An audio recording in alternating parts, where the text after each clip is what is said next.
čem tebe osebno start-up ekipe, ki se potegujejo za investicijo, najbolj prepričajo, po drugi strani pa najbolj odbijajo?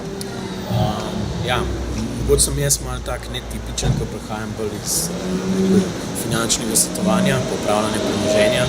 Zame so ključni imeniki in vizualizacija uspeha. To pomeni, da enostavno vejo, kaj hočejo, kako bodo prišli do tega, da vejo, koliko denarja bodo potrebovali, da pridejo do prvega imenika, ki jim omogoča, da se jim vrata naprej odpirajo.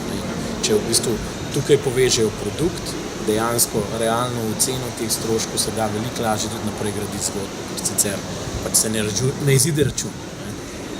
Po tvoji oceni, kje so mogoče tiste najbolj kronične napake, s katerimi se srečujejo early stage startupi, torej startupi, ki iščejo semensko investicijo, ki v bistvu šele validirajo problem, hočejo v bistvu dobiti pravi product market fit. Kje so one recimo take najbolj težave, ki si tudi mogoče samih opazil? Jaz dvomim, da so težave, s katerimi se startupi v Sloveniji soočajo, drugačne kot kjerkoli drugje.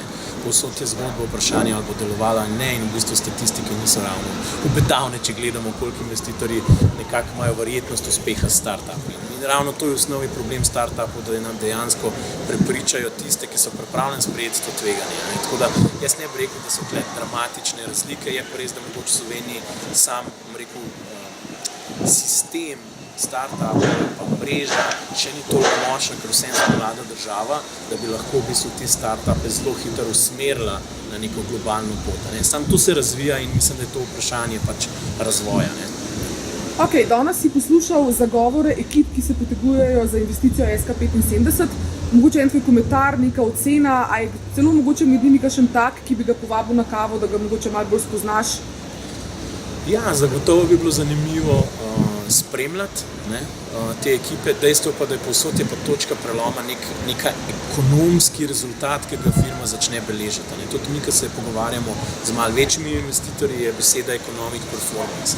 Če ni economic performance, v bistvu se zelo zoži krog investitorjev. Tako da v bistvu res morajo, mislim, da med njimi je neki, ki so zelo na meji tega, in če se bodo te osnovni kazalci uspešnosti izboljševali, bo lahko pokazali, da je trg, uporabniki, kdorkoli drug dejansko z denarjem glasoval za njihov produkt, bo to veliko lažje tudi v prihodnosti.